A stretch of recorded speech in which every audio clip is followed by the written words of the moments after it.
जरा सोचो, एक आम आदमी को ऐसा इंजेक्शन मिल जाए जो उसके आंख, नाक, हाथ, कान सबकी शक्ति 100 गुना बढ़ा दे। लेकिन इस दवाई के कुछ साइड इफेक्ट्स भी हैं जिनके बारे में तो कहानी सुनकर ही पता चलेगा। कहानी की शुरुआत में हम डैरिल विदरस्पून नाम के एक लड़के को देखते हैं जो अमेरिका की एक यूनिवर्सिटी में पढ़ता था। एक दिन डैरिल अपने कमरे में सो रहा था जब उसकी माँ का कॉल आया। उसकी माँ ने उसकी नई नौकरी के बारे में पूछा तो डैरिल ने कहा कि उसे पूरा विश्वास है कि नौकरी उसे ही मिलेगी। उसकी माँ को उसकी माली हालत की भी चिंता थी, लेकिन डैरिल ने कहा कि सब ठीक है। इसके बाद यूनिवर्सिटी ऑफिस से फोन आया कि उसने अब तक फीस नहीं भरी है और डैरिल ने नकली आवाज निकालकर बहाना बना दिया, कौन डैरिल?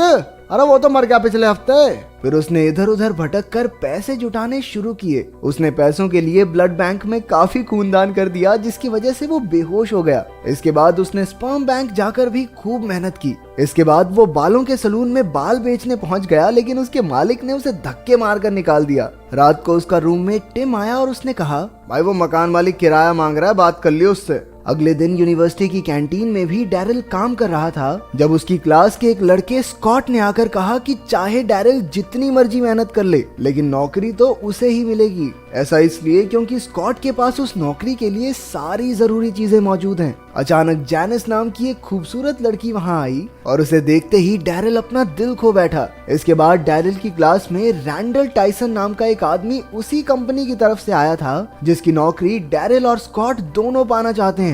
उसने कहा कि नौकरी के लिए उनके पास बेहतरीन मार्क्स होने चाहिए, उन्हें कई प्रोग्राम्स और पार्टीज में भाग लेना होगा और कैंडिडेट को खेलकूद में भी आगे होना चाहिए। इसके अलावा उन्हें कंपनी के बारे में मोटी मोटी नॉलेज भी होनी चाहिए। स्कॉट के पास ये सारी चीजें थी। रैंडल ने कहा कि क्योंकि एक ही आदमी की जगह खाली है तो 5 फाइनलिस्ट में से सिर्फ एक को चुना जाएगा। इसके बाद प्रोफेसर ने क्लास शुरू की जिसमें स्कॉट और डैरिल के बीच किसी बात पर बहस छिड़ गई। बाद में डैरिल आइस हॉकी कोच के पास पहुंचा क्योंकि उसे नौकरी के लिए खेल में भी हिस्सा लेना होगा, लेकिन डैरिल ने आज तक ये खेल नहीं खेला था इसलिए कोच ने मना कर दिया। फिर डैरिल ने अपने रूममेट टिम से मदद मांगी क्योंकि वो तो हॉकी टीम का कैप्टन था। टिम की सिफारिश पर जब कोच ने उसे खेलने का मौका दिया तो डैरिल एक भी गोल नहीं रोक पाया। फिर कैंपस के ग्राउंड की सफाई करते हुए डैरिल को एक इश्तेहार दिखाई दिया। उस सेमिनार में एक औरत ने उन्हें एक नए इंजेक्शन के बारे में बताया जो इंसानों की इंद्रियों की ताकत को काफी हद तक बढ़ा सकता है। लेकिन जब उसने इस दवाई के साइड इफेक्ट्स के बारे में बताया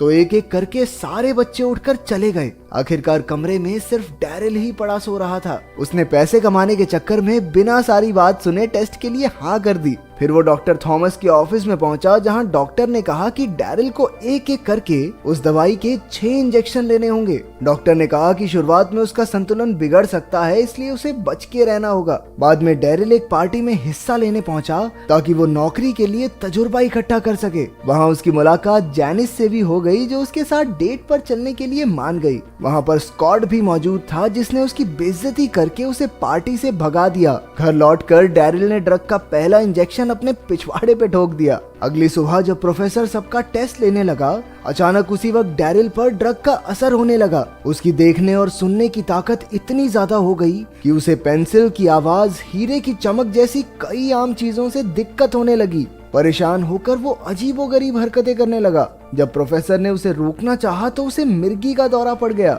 इसके बाद वो सीधा डॉक्टर थॉमस के पास शिकायत लेकर गया। डॉक्टर ने उसे हौसला दिया कि दवाई ने अपना काम दिखाना शुरू कर दिया है और थोड़े ही समय में उसका शरीर इस दवाई को अपना लेगा। डॉक्टर ने कहा कि डैरिल को प्रैक्टिस करके अपनी इस ताकत पर कंट्रोल करना होगा। ड्रग के असर से परेशान होकर डैरिल ने अपने कान, नाक सब बंद कर लिए, लेकिन फिर भी कोई फायदा नहीं हुआ। बेचारा उस नौकरी के लिए फाइनलिस्ट भी नहीं बन पाया। लेकिन धीरे धीरे वक्त के साथ उसने अपने शरीर पर काबू पा लिया। इसके बाद कंपनी ने 5 फाइनलिस्ट के लिए पार्टी रखी जहां डैरिल वेटर का काम कर रहा था। वहां उसने अपनी नई ताकत से जजेस को प्रभावित कर दिया और आखिरकार उन्होंने डैरिल को 6ठा फाइनलिस्ट बना दिया। इसके बाद वो एक पार्टी में पहुंचा जहां उसने जैनिस को अपनी सहेली तान्या के साथ बाथरूम जाते हुए देखा। उसने अपनी शक्तियों के इस्तेमाल से उनकी सारी बातें सुन ली। जैनिस कह रही थी कि उसे समझदार और नेक दिल लड़के पसंद हैं। उसके बाहर आते ही डैरिल ने उससे फ्लर्ट करना शुरू कर दिया और दोनों जैनिस के घर की ओर निकल पड़े।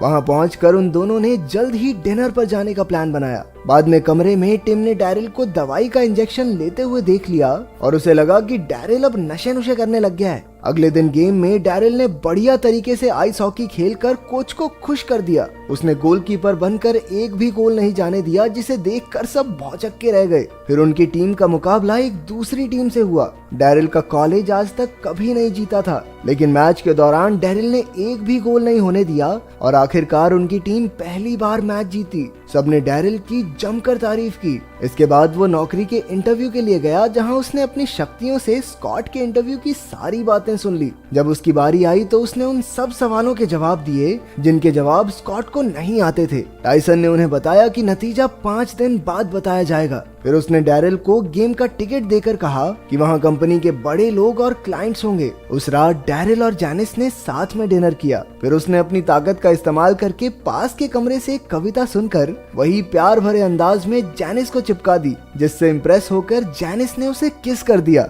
अगले दिन डैरिल जैनिस को अपने घर वालों से मिलवाने ले गया। काफी अच्छा समय बिताने के बाद उसने अपनी माँ को कुछ पैसे दिए। आखिरकार कमरे में लौटकर टिम ने फिर उसे दवाई का इंजेक्शन लेते हुए देख लिया। जब टिम ने उससे पूछा कि कौन से टीके वीके लगा रहा तू, तो डैरिल ने एकदम सच बता दिया, लेकिन टिम को उसकी बात पर विश्वास नहीं हुआ। खुद को सही साबित करने के लिए डैरिल ने एक और इंजेक्शन लगा लिया और अगली सुबह जब वो उठा तो उसका पूरा शरीर एकदम सुन्न पड़ा था। उसे जमीन पर बेसहारा पड़ा देख टिम ने नशा छुड़वाने वालों को फोन कर दिया। उधर डैरिल फिर से डॉक्टर थॉमस के पास पहुंचा और डॉक्टर ने बताया कि डबल डोज की वजह से उसका शरीर सुन्न पड़ गया है। इस वजह से उसकी 5 में से सिर्फ 4 ही इंद्रियां काम कर रही हैं और 5वीं बार बार बदलती रहती है। इससे बचने के लिए डैरिल को 3 दिन तक बिस्तर में रहना होगा ताकि ड्रग खुद उसके शरीर से निकल जाए। लेकिन डैरिल को तो कल ही मैच में कंपनी वालों से मिलने जाना है। वो अगले दिन गेम में टाइसन के साथ बैठा था, जहां क्लाइंट्स भी मौजूद थे। अचानक उसकी सुनने की शक्ति बंद हो गई और जब सब नेशनल एंथम के लिए खड़े हुए तो वो बियर मंगवाने लगा। जब वो वापस आने लगा तो भाई साहब की आंखों की रोशनी चली गई और वो गलत जगह बैठ गया। उसकी हरकतें देखकर क्लाइंट की तो हंसी ही नहीं रुक रही थी। जब उसे दिखाई देने लगा तो एक प्लेयर ने उसे उठाकर कोर्ट में फेंक दिया। तो कुल मिलाकर उसने खूब भसड़ फैलाई, लेकिन टाइसन ने उसे बताया कि क्लाइंट ने डील के लिए हाँ कर दी है। रात को टिम ने एक लड़की को डैरिल के कमरे में जाते देखा तो उसने फिर से नशा छुड़ाने वालों को कॉल कर दिया। अबे लड़की का उससे क्या लेना देना। उस लड़की का नाम लोरेन है, जो जैनिस की बहन है, और वो अचानक से बिना बात ही डैरिल से फ्लर्ट करने लगी। लेकिन डैरिल को तो कुछ भी सुनाई नहीं दे रहा था। अचानक लोरेन ने डैरिल को चूमना शुरू कर दिया। उसी वक्त डैरिल की आंखों की रोशनी चली गई और उसका शरीर सुन्न पड़ गया। ये देखकर लोरेन उठकर चली गई। तभी जैनिस ने आकर देखा कि डैरिल बिना कपड़ों के जमीन पर पड़ा था। जैनिस अपने मन में उल्टी फुल्टी बातें बनाकर वहाँ से बाहर निकल गई। इसके बाद टिम नशा छुड़ाने वालों को लेकर वहाँ पहुँच गया और बेचारे डैरिल ने बड़ी मुश्किल से उन्हें रोका। ओ भाई ठीक हूँ मैं, सुई मत चुबो दियो, गेम कर दूंगा तेरी। उसने टिम को समझाने की कोशिश की, लेकिन वो कुछ सुनने को तैयार ही नहीं था। बाद में वो एक पार्टी में गया जहां स्कॉट ने उसे एक ड्रिंक बनाकर दिया और डैरिल बिना किसी परेशानी के पी भी गया। लेकिन सब हैरान थे क्योंकि वो ड्रिंक करेले जैसी कड़वी थी। इसके बाद स्कॉट ने उसे बैट से पीटना शुरू कर दिया, लेकिन उसका भी डैरिल पर कोई असर नहीं हुआ। अगली सुबह उनकी टीम का आइस हॉकी मैच था। सबको डैरिल से काफी उम्मीदें थी कि वो उन्हें जिता देगा, लेकिन उसकी हालत इतनी बिगड़ गई कि वो हार गए। इसके बाद वो सीधा जेनिस के पास अपने प्यार का इजहार करने पहुंचा, लेकिन उसकी आंखों की रोशनी फिर चली गई और उसने वहां खड़े जेनिस के बाप को जेनिस समझ लिया। जब उसकी आंखों की रोशनी लौटी तो जेनिस ने उसे बाहर ले जाकर उसकी बहुत बेइज्जती की, क्योंकि वो कब से एक अच्छा इंसान होने का नाटक कर रहा था। डैरिल ने उसे भरोसा दिलाया कि जल्द ही सब ठीक हो जाएगा, लेकिन जेनिस को उस पर यकीन नहीं था। वो एक पब में टिम से मदद मांगने गया ताकि वो अगले इंटरव्यू के लिए डैरिल को पढ़ा सके। उधर स्कॉट के बाप ने तो बड़े बड़े ऑफिसर्स को स्कॉट को पढ़ाने के लिए रख लिया। डैरिल ने अपनी पढ़ाई जारी रखी, हालांकि उसकी हालत बिगड़ती जा रही थी। आखिरकार इंटरव्यू का दिन आ गया और जैसे ही डैरिल अपनी गाड़ी से बाहर निकला, उसे अचानक से दिखना बंद हो गया। इसी चक्कर में एक भिखारी ने उसे साइड में ले जाके पीट पूट दिया और उसके सारे कपड़े चुरा लिए। वो किसी तरह कपड़ों की दुकान तक पहुंचा और नए कपड़े खरीदे। जैसे ही वो ऑफिस में पहुंचा तो उसकी आंखों की रोशनी वापस आ गई और उसने देखा कि उसके कपड़े ऑफिस के लिए कम और बैंड बाजे वालों जैसे ज्यादा लग रहे थे। अचानक उसकी जीभ सुन्न हो गई और उसने पैंट गीली कर दी। पेशाब का रंग देखकर वो समझ गया कि वो दवाई उसके शरीर से निकल चुकी है। आखिरकार वो कंपटीशन में गया और उसने बहाना बना दिया कि उसे बाकी कपड़ों से एलर्जी है, इसीलिए वो ऐसे कपड़े पहन के आया है। कंपटीशन शुरू हुआ और आखिर में डैरियल और स्कॉट बच गए। आखिरी डिबेट काफी लंबी चली और दोनों ने बराबर काबिलियत दिखाई। अंत में प्रोफेसर ने उनसे एक सवाल पूछा जिसका जवाब स्कॉट को नहीं आता था।